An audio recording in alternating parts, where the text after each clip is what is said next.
नमस्कार, मेरा नाम है डॉक्टर पुरु धवन और आज इस वीडियो में हम बात करने वाले हैं एक ऐसी परेशानी की जो कि पैरालिसिस पेशेंट में कम देखने को मिलती है और वो परेशानी है आपकी लेग में इतनी स्पास्टिसिटी आ जाना कि आप अपने पैर को सही तरीके से नीचे ना रख सको।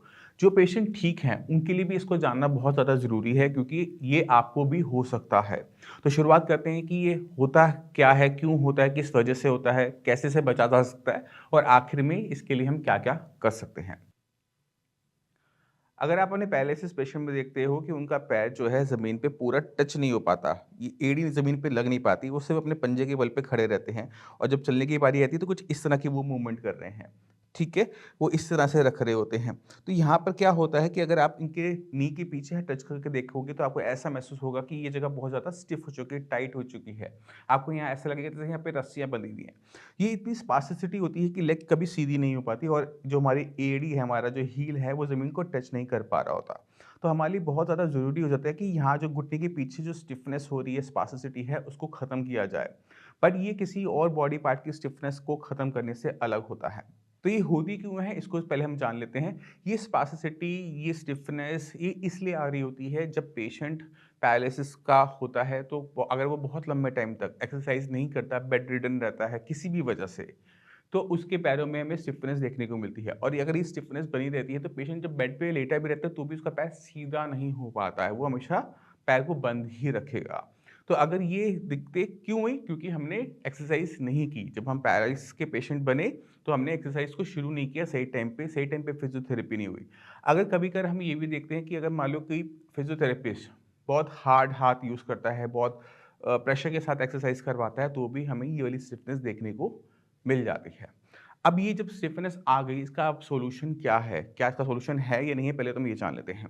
तो अगर पैर में इस तरह की स्टिफनेस आ जाती है तो उसे ब्रेक करना मुश्किल होता है, पहली चीज़। दूसरी चीज़, अगर हमने इसे ब्रेक करना है तो मांसपेशियों के बारे में हमें सोचना पड़ेगा क्योंकि इसका ब्रेन से कोई लेना-देना नहीं है। यहाँ पर हमारी जो मसल्स हैं, टेंडन्स हैं, वो खराब हो गए हैं, उनमें डिफ़ॉर्मिटी आ गई है, तो हमें उनके हिसाब से अब ट्रीटमेंट को सोचना पड़ेगा।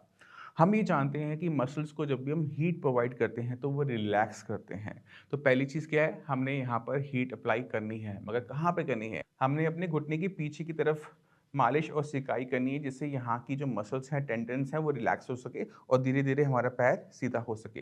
दूसरी चीज़ आप क्या कर सकते हो, आप एक स्टूल की हेल्प से भी इसको कर सकते हो, एक चेयर की हेल्प से भी कर सकते हो। मैं आपको अभी-अभी करके दिखाता हूँ। मान लेते हैं कि पेशेंट की राइट फुट में दिक्कत है, राइट लेग में दिक्कत है, तो हम क्या करेंगे, उसे किसी टेबल पे या उसे स्टूल पे, चेयर पे इस तरह से रखेंगे। हम नोटिस करेंगे कि उनकी लेग हमेशा मुड़ी रहती है, स्ट्रेट नहीं हो पा रही है। हम दबाते हैं, वो वापस ऊपर आ जाती है।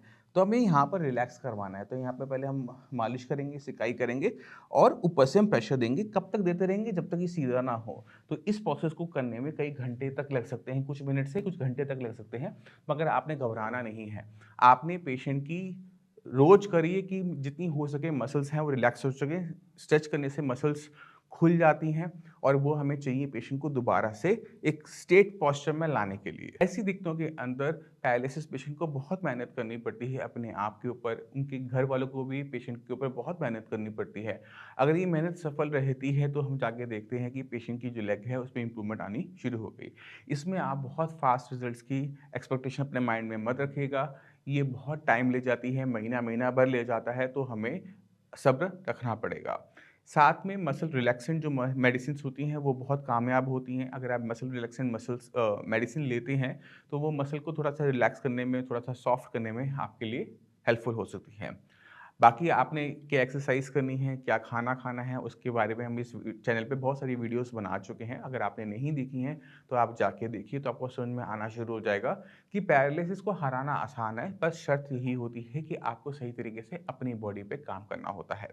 अब इसी के साथ आज के लिए मैं वीडियो में विराम चाहूँगा। मिलते हैं अगली वीडियो में, तब तक के लिए नमस्कार।